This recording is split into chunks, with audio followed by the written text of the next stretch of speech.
Hello and welcome to another episode of Breaking Through in Cybersecurity Marketing. I'm one of your hosts, Gianna Whitver, here with the extraordinary co-host, Maria Velasquez. and we are so excited because today we have a very special guest. We have the amazing, the legendary, the stupendous Charlene Ignacio. She is a channel chief, a CMO, and the founder of Fornix Marketing. Charlene, thank you so much for being on with us today. You're so kind. Thank you. I appreciate, ladies, you are leading the way for many professionals who are trying to navigate through the darkness. And it's okay, guys. There is light at the end of the tunnel. So thank you for hopping on the podcast and being here with us. Thank you. Thank you. What a great way to start the episode. Feeling like I am the light in the darkness for many. This is wonderful. Awesome. Charlene, tell us about Fornix Marketing. What does Fornix Marketing do? So Fornix is specifically targeted to the cybersecurity, the managed service provider, and the managed service provider who becomes a cybersecurity firm. And so we literally, guys, Fornix means the inner part of the brain where everything comes through it. And so Fornix is that for our partners, our clients, our amazing team and members, that we are leading the way as MSPs continually evolve into an MSSP. Our cybersecurity professionals and vendors and partners want to get to the market. Take us through an example of 2 or 3 services that Fornix Marketing provides for its customers. That is so fun. So I love them all, and that's my problem. I just love them all. We're full service, so our answer is always yes. It's always dependent on when you need the service. So Maria, let me just preface that, because a lot of people go, Char, I need SEO. I'm like, no, you don't. And they're like, what are you talking about? I'm like, you need it after you do X, Y, and Z first.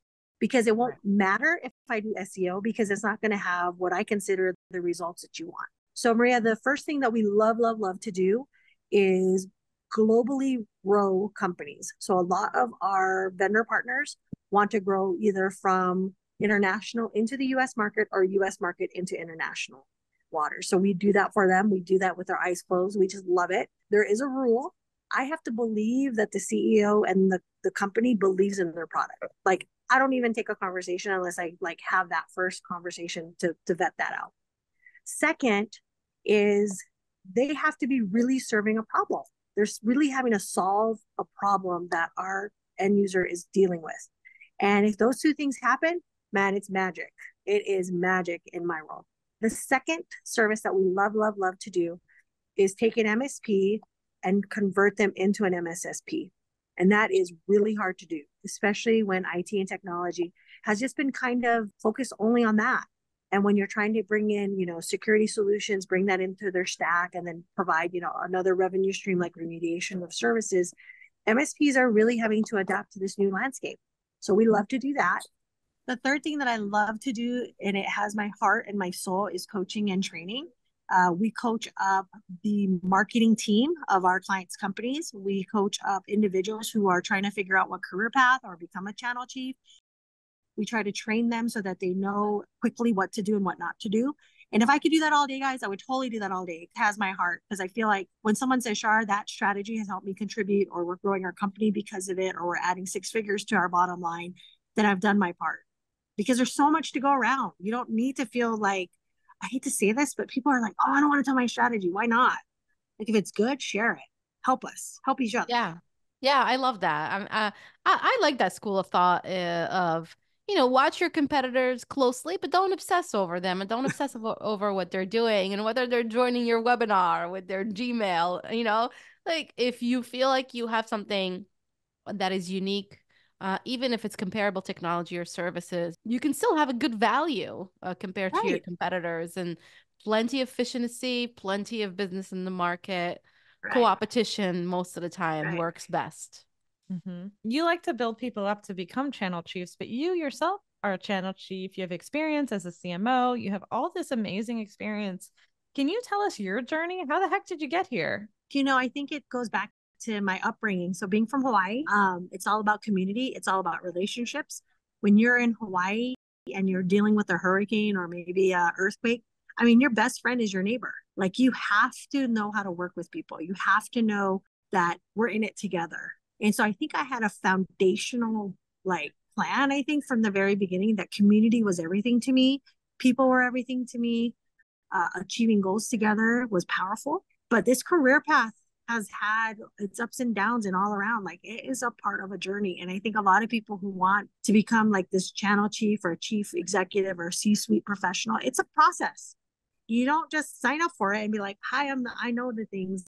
I think you have to be a little bit more wise. Feedback is the breakfast of champions. I think you have to be able to get your skill honed in and you have to work at it. You also have to deal with some personal issues. Like, here's an example. I know no one struggles with this, so I'm sure I'm the only one in the entire world.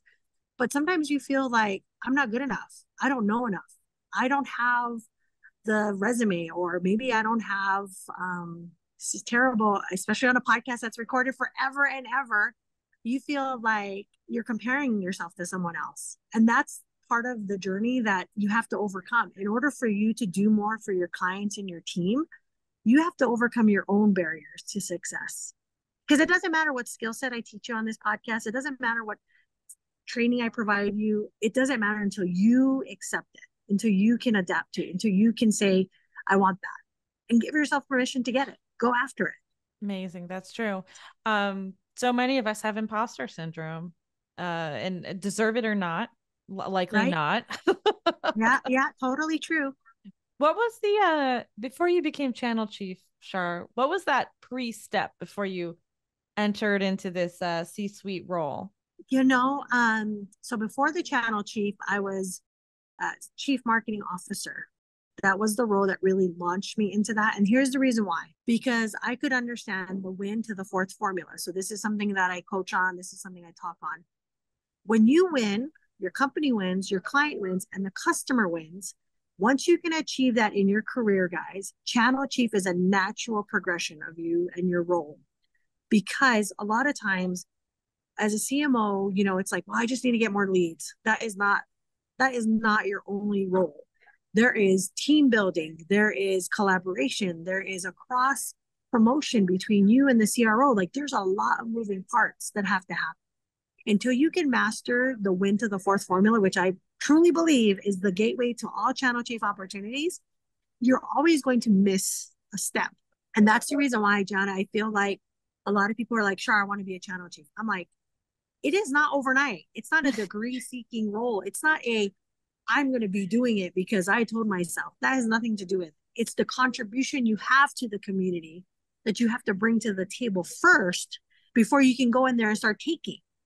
And a lot of people forget that part of the formula. And that's why they fail at a channel chief role, or they fail at a community role or a partner role. Wise words, Shar. Very wise words. So let's dive right into what you just said about channel chief needing to have alignment with other members of the team, to align with the other executives. Can you talk and share a little bit, because you have all this view into all these different organizations, you're very experienced. Can you talk about how you are aligning marketing teams with channel teams, or marketing goals with the broader organizational goals? Because that's a problem a lot of us have, right, Maria? Totally. And it really is Absolutely. hard. And here's the reality, guys.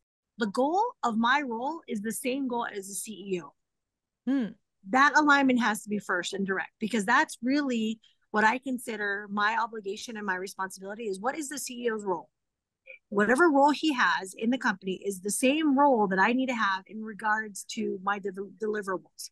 And then the goal is in sync with what I'm trying to do, so that the questions or the worries goes away. And it's more of, how can I support you, Shar? What do you need to do to be successful? What can I do as a CEO to do that with you and for you? Because that alignment impacts the entire team. If I'm having a frustrating time with the CEO or the CRO, guess what? No one wins. Nobody's ever had a frustrating time with the CEO or the CRO. Exactly. I know, right? You just come in there and I'm like, I'm gonna shake my tail feathers. I'm gonna tell you what's going on. And that's not true. You gotta kind of stick to your guns and say, team, if we're not aligned, we're never gonna hit the target. And so I want to give you guys a visual when I'm answering this question. The bullseye has, red, yellow, green, blue, whatever color, but the target is always the same. No matter how many colors are on, right, a bullseye, the bullseye is always the same, because that's everyone's focus. And so if that's the focus, we have to remember that my role as a channel chief is to help every single other department hit their goal. And if I'm not doing that, then I'm not doing my part in contributing to the entire company. That is the goal and the difference between me walking in and saying, oh, I'm a channel chief. I'm like, great. I don't know how to collaborate and work with everyone else to help them with their goal. We're never going to win. And that is where we all fail. In a channel chief role, your job is to bring and collaborate both all four: client, company, right? Customer, right? I mean, this is part of the formula. And yourself, like, you've got to understand everybody has to win in order for it to work. Jen, I want to make sure this is super clear. CMOs, what you do in a channel chief role are two different roles. They are not the same role. Just because I'm a CMO, and of course I have such a great opportunity of being a channel chief, I understand their role. So even though I may not be always the channel chief in the organization, I may come in as a CMO. I might be the channel chief working with the CMO. I have to understand their role in order for us to both be successful at what we're doing. What are some of the joint goals that you put in place, either at the whole org level or between these departments that have to collaborate and align? What are some of these joint goals and activities you do? So first thing is over communication. Maria, I know you and I talked about that briefly. Communication. And a lot of us communicate differently, okay? You know, we have technology as our friend. We love to hug it at night. We love it. But when it's not working, it sucks. Believe me, firsthand experience. So we have to overcome the fact that technology has replaced the human engagement. So Maria, even though you and I may have a meeting like this, it's not the same if I was in person with you. It's not the same if I was sitting at your desk and saying, hey Maria, what's going on? How can I help? What can I do to, reach the goals, right? So first is communication, how we communicate, what tools we use to communicate, and can there be clarification in that communication? And what I mean by that, John, is one word might mean something to me, but another word might mean something completely different. So I like to kind of go through like a terms and condition, like, here's all the things here's my glossary of words. Do you understand that? Is that the same word that has the same meaning? So when I use it, you and I are talking apples to apples. If it's different, it won't work. Here's the second rule. And there's 10, 20 more things. We could do 10 podcasts just on this topic. The second big thing, this is values. It has to be a part of who you are. And I think this is what makes me tremendously successful with our clients. I come in with the idea that I'm here to collaborate. I'm here to bring us together. I'm here to align us on these goals. I don't want to walk in with all the answers. And I definitely don't want to have all the knowledge. I think that's a disservice to my community. That's a disservice to my client, disservice to my team. I want to come in and say, so how do we solve this? When you ask a better question, you're going to get a better answer. People forget that questions are so powerful. And so when I come into this role, it's all about how do we align, how do we collaborate, and what question is going to get me to the answer the fastest. I was going to jump in and kind of take the complexity to alignment just one notch, one level up. Yes. A lot of times, everybody talks alignment and it's great. It's an awesome theme to kind of rally behind. Everybody gets excited behind it.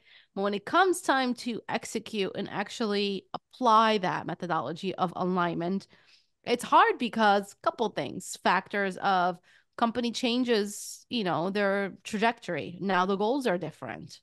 Certain team goals change based on an executive decision, but then yours stay the same. And now all of a sudden they don't kind of match up. And we see this in high growth companies, whether it's like an established company trying to grow at a hockey stick level or like a startup. This happens more often than not. And that's where you get actually misalignment, is because people initially want to align, they have a good plan, and then the plan kind of deviates. What advice do you have for those people? I think there's a lot of us out there. You should get an Oreo cookie and some milk and just have some cookies. Because sometimes you just need a break, right, guys? And I know this is really silly, and I'll get to the serious answer that you guys all want. But here's what I feel like has to happen. You need to create a baseline where everything has a baseline. Security has a baseline. When you think about it, a security baseline means this is what we're going to do. This is our SOP. This is our processes. This is where our threshold, right, of compliance is going to happen. Just like our marketing, just like our sales, just like our channel, we have to establish a baseline. What are the things that we absolutely will not ever deviate from? We're always going to have partner meetings. We're always going to have client meetings. We're always going to have team meetings. Those thresholds, right, guys? Like we cannot ever pass that baseline. That is our baseline of success. The threshold is the second formula, Maria, is, okay, what is our threshold of tolerance, right? Hey, we can understand it's going to come down and it's going to be a change. Maybe it's a 30-day sprint that we need to run, but what's our threshold? We are able to adapt, but we need a 30-day notice so that we can adjust because we have things in motion. A lot of people don't understand this.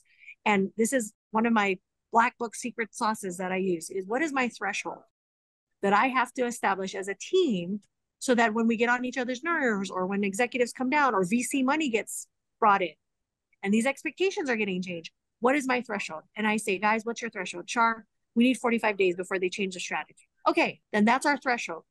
Because what happens is the team now can adjust because things are in motion, right? And I use an example, farming. Everybody wants beautiful trees, beautiful fruit. They want grass. They want all this. But it took 30 to 45 days for the seed to sprout. Everyone's like, I want the tree, Char.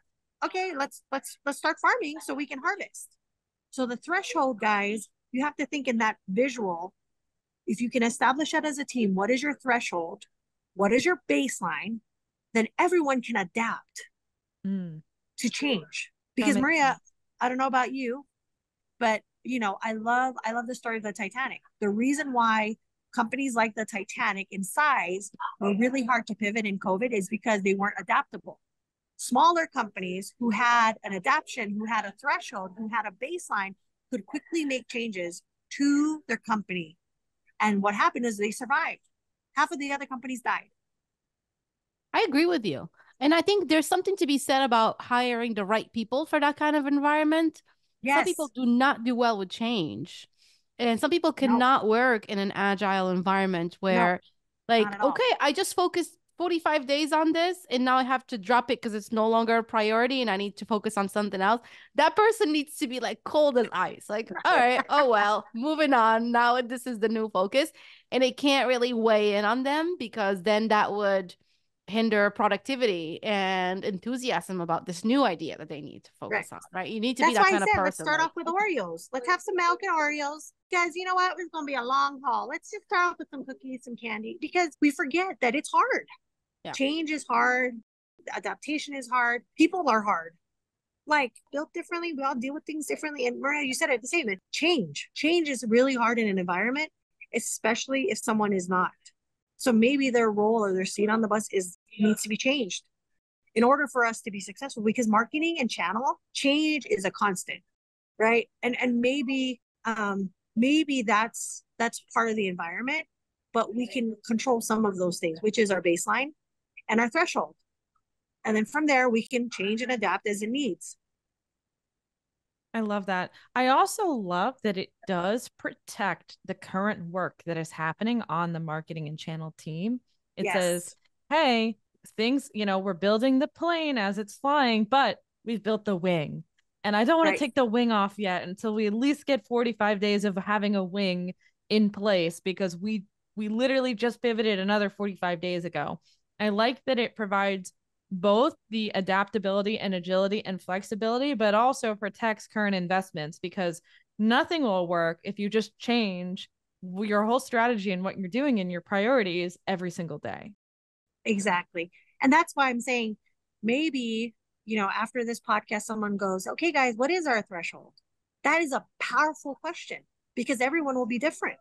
And then they can come to an agreement that says, at our company, because of the dev schedule of our solution or our tool, here's how we're going to go to market. Because we need to either align with dev, align with the CFO, align with the CEO, maybe align with our event schedule. But we have to have a threshold that says we're willing to give you a little give because we get it. But if every single day is a threshold of change, the team will not be successful. I don't care who you put on that team. You can have 8 players like Maria on the team, and they won't be successful.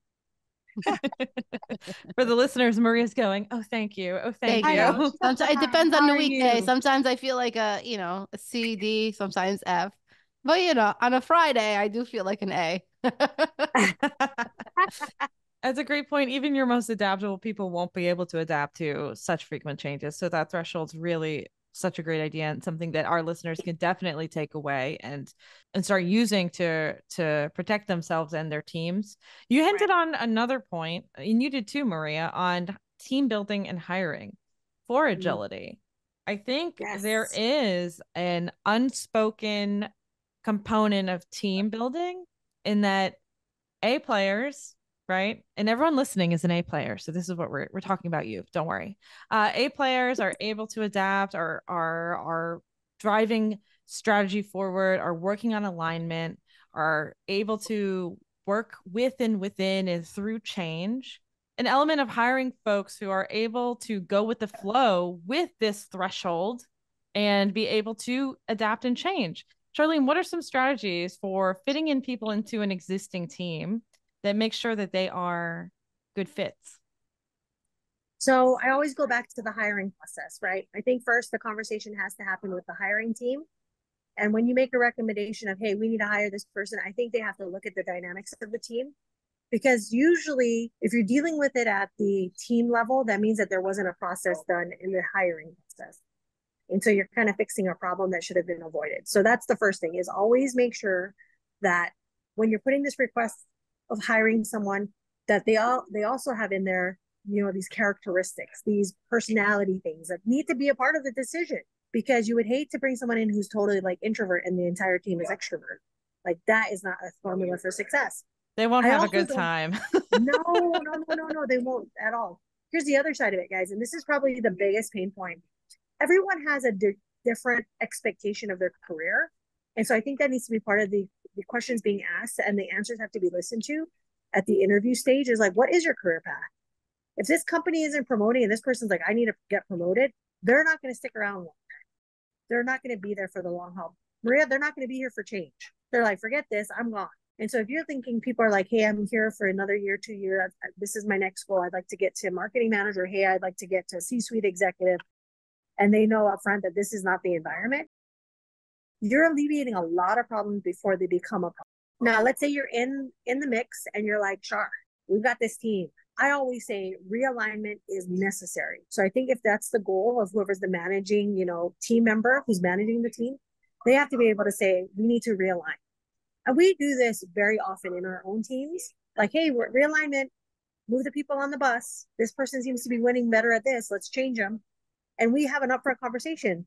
Our goal is to put you on the right seat of the bus so that we all can go in the right direction. Here's something else that's really important: personalities. And, guys, a lot of people tolerate a lot of different other personalities. The problem is, if the culture and the goal is to be collaborative, then the personality has to be of that same mindset. Because it's really hard to deal with multiple personalities if they're not all from the same goal. The goal has to be the same in order for everyone who is even different to contribute to that. Makes sense. Makes sense. One last speed question, Charlene, before we get to your game or to our game. One last speed question. What is the number one characteristic of an excellent channel marketer that you look for? So a channel partner, the most one thing is that they come in with that idea that I want you to win, vendor, because you want me to win. That relationship there will do a lot more success. The channel chief has to set that expectation, though, in the channel program.